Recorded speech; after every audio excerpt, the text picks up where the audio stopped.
Donc me revoilà. Donc je suis désolée parce que c'est encore moi que vous allez voir. J'espère que vous n'êtes pas trop en grande saturation. Il me revient la lourde tâche d'apporter une conclusion intermédiaire car il y aura une conclusion finale demain avec Cédric, de cette première journée. Bon, je compte sur votre indulgence, hein. On est quand même au pied levé, là, clairement. C'est le moins qu'on puisse dire. Alors, en fait, figurez-vous que ce matin a été souligné qu'effectivement, on commençait par l'évaluation et que ça pouvait paraître un peu bizarre. Et puis, en fait, j'ai fait un relevé de mots-clés, enfin voilà, j'ai brainstormé dans la journée, et j'ai trouvé 3 mots qui, ensemble, forment le terme VAR.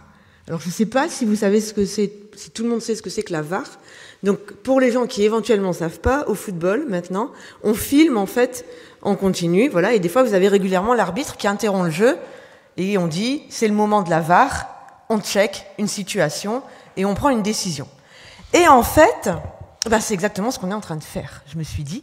Selon la définition officielle de l'UEFA de la VAR, donc c'est vous dire si ma source est fiable et pertinente et on ne peut plus sérieuse, la VAR évalue toutes les situations qui peuvent changer le cours d'un match, nécessiter d'interrompre le jeu pour analyser donc une situation et prendre une décision.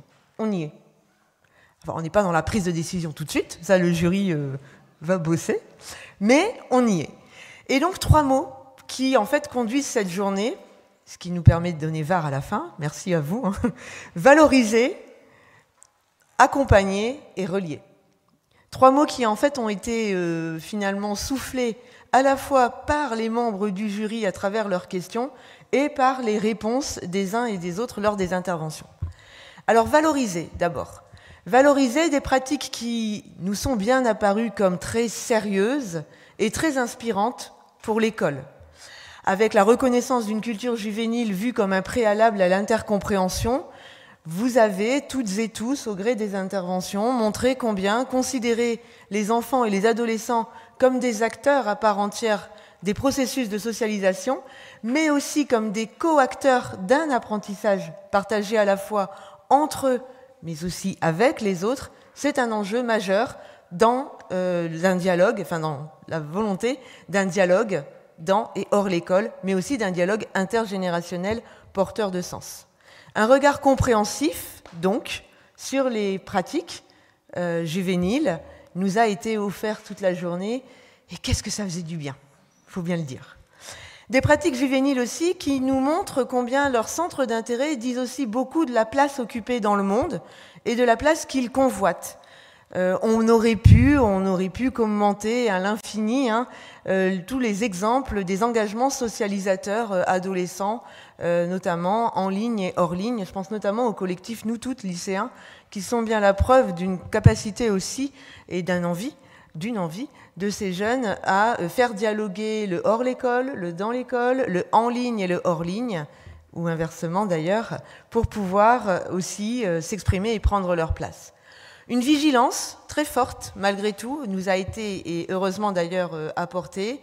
Attention aux arbitraires culturels, aux rapports de domination, avec d'une part un sentiment d'illégitimité parfois profond de ces enfants et ces adolescents vis-à-vis de leurs pratiques, une dépréciation très forte, une invisibilisation aussi, mais aussi la nécessité d'une reconnaissance qui suppose, merci Agnès Grimaud-Leprince, une valorisation des pratiques, non pas en leur disant « c'est super ce que tu fais, parce que vraiment le jeune est super », ça c'est en fait extrêmement méprisant et condescendant, je vous le dis, mais par contre en attribuant de la valeur scolaire, professionnelle à cette pratique.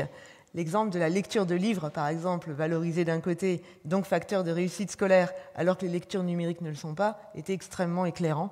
Merci, 1000 fois merci. Une alerte aussi, donc, que je souhaite vous donner à ce sujet, ça me permet de faire une transition, revenir sur le qualificatif sérieux. J'ai parlé de pratiques sérieuses. Pourquoi j'ai parlé de pratiques sérieuses ? Parce que qu'est-ce qu'on a besoin de répéter qu'il est important d'apprendre et de ne pas se distraire ?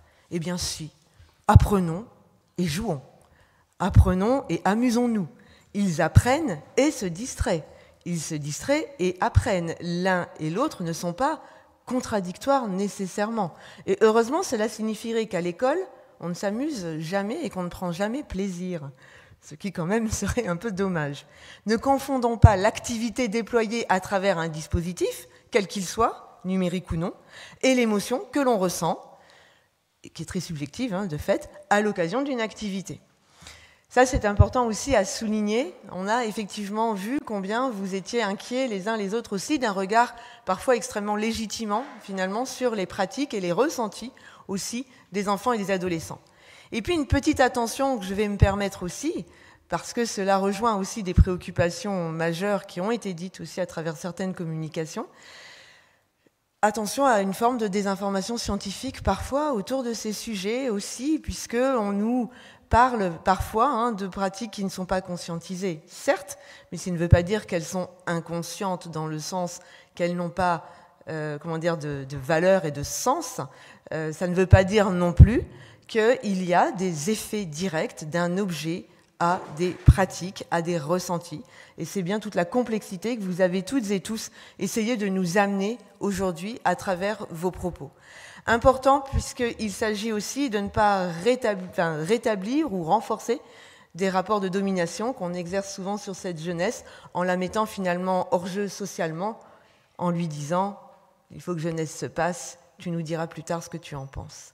Nous avons donc une responsabilité immense en tant que monde scientifique, mais aussi en tant que monde institutionnel, s'attacher à faire preuve d'esprit scientifique pour mettre à disposition des connaissances issues de recherches sérieuses évidemment, qui ne tirent évidemment pas profit non plus d'inquiétudes qui sont par contre fort légitimes.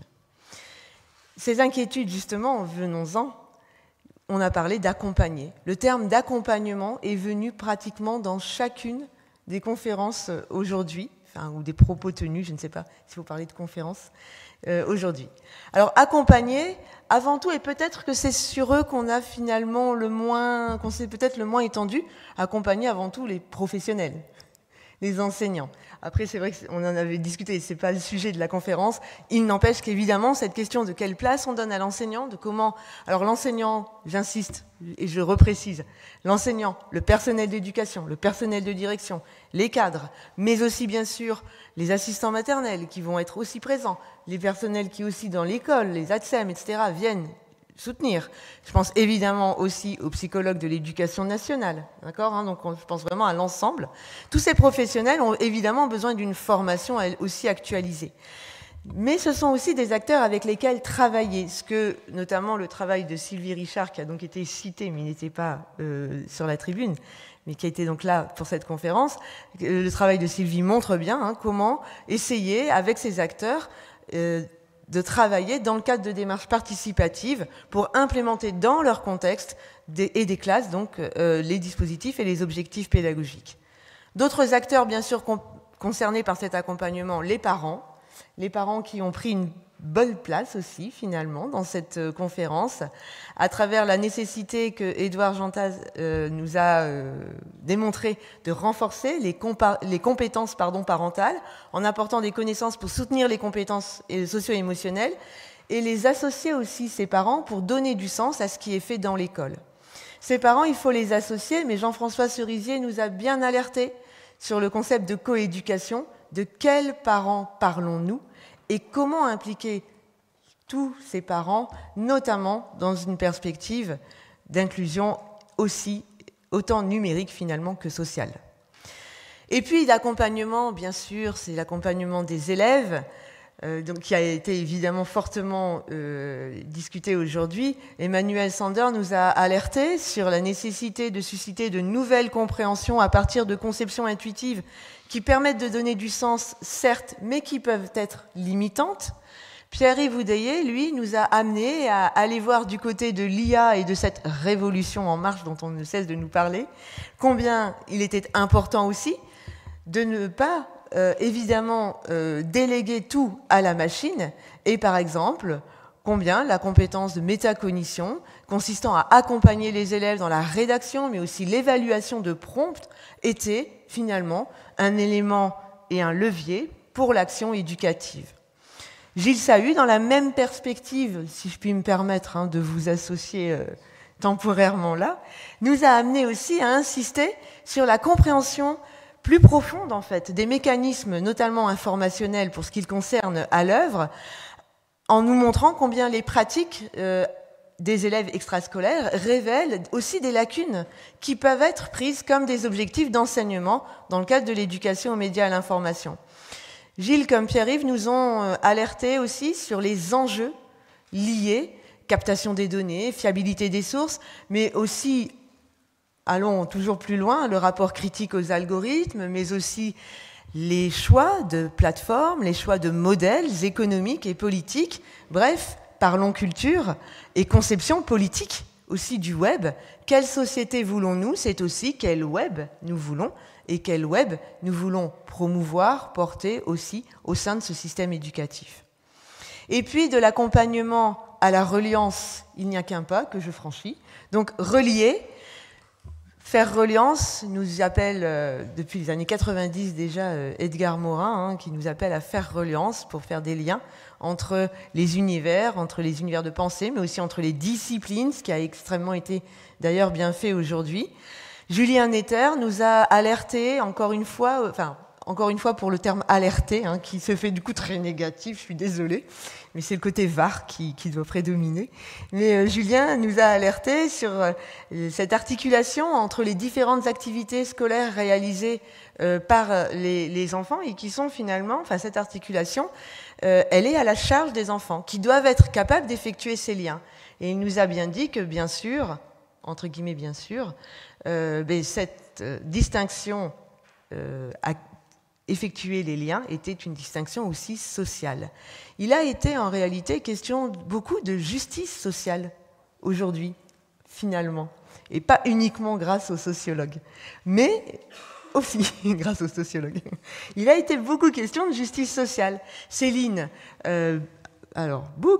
Buche, comme vous voulez, puisqu'elle ne m'a toujours pas aidé. Céline nous a bien dit comment faire en sorte que tous les élèves participent pleinement à la vie de la classe. On est bien là sur une question aussi de justice sociale, comment chacun prend sa place, occupe sa place dans la classe, mais pour évidemment l'occuper dans le monde.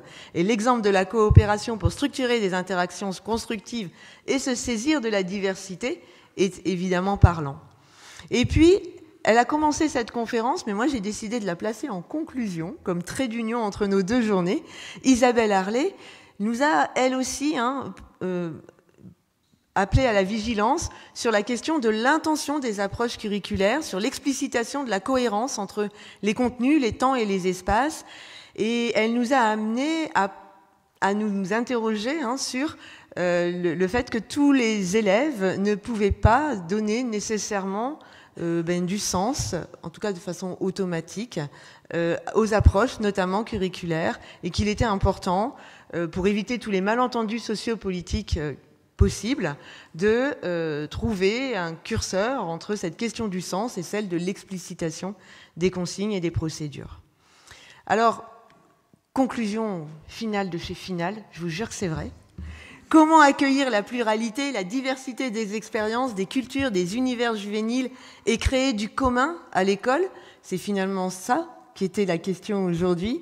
Comment l'école peut-elle exercer sans domination, mais avec du sens, son pouvoir transformateur, émancipateur sur les individus et les collectifs? On ne cesse finalement de dire que l'élève doit être acteur de son apprentissage, de son parcours scolaire, certes. Au-delà de la formule, pour pouvoir agir, par contre, je crois qu'il faut savoir pouvoir agir. Autrement dit, être en mesure de conscientiser ses apprentissages, ses compétences, pour porter un regard réflexif et envisager de nouvelles opportunités de déploiement. Je vais me permettre un exemple tout simple. Une recherche-action dans une classe de lycée, on travaille sur la culture des sources, sauf que 3/4 des élèves n'ont pas conscience qu'ils sont en train de lire la presse écrite en ligne. Parce que vous savez, ils sont sur leur téléphone. Donc ils ne font pas des choses sérieuses puisqu'ils sont sur un téléphone. L'objet, l'activité, tout ça, tout ça. Et en fait, à partir du moment où les élèves n'ont pas conscience qu'ils lisent la presse écrite, évidemment derrière, je ne peux pas conscientiser mon écosystème informationnel, identifier ce que je suis en train de faire, de lire. Évidemment, qu'est-ce que je suis en train de faire en termes de processus aussi? Est-ce que je traite de l'info? Est-ce que je la sélectionne? Est-ce que je l'évalue? Je te laisse terminer. Voilà. Donc cette importance de la conscientisation des usages et des pratiques, par exemple, pour développer derrière une culture des sources, elle est absolument nécessaire. On a donc besoin de cette question de la culture dans l'école et dans la classe. Finalement, il s'agit de faire de l'école ce que Hartmut Rosa nous engage à faire, un espace de résonance, donc au sens où l'entend ce grand philosophe allemand. Qu'est-ce qui fait résonner les relations entre expérience extrascolaire et expérience scolaire, entre pratique extrascolaire et savoir scolaire, entre élèves et enseignants personnels d'éducation? Alors Hartmut Rosa, il dit, vers la fin de son livre, donc je ne vous spoile pas, mais voilà, il dit « Il ne s'agit pas simplement de transmettre des connaissances, il s'agit d'ouvrir des axes de résonance afin que quelque chose puisse commencer à vibrer dans la salle de classe comme une corde entre les élèves et les champs qu'ils étudient, et plus globalement avec le monde, il s'agit de faire crépiter les salles de classe. » Alors je vous donne rendez-vous demain pour ensemble s'attacher à faire crépiter les salles de classe. Bonne soirée.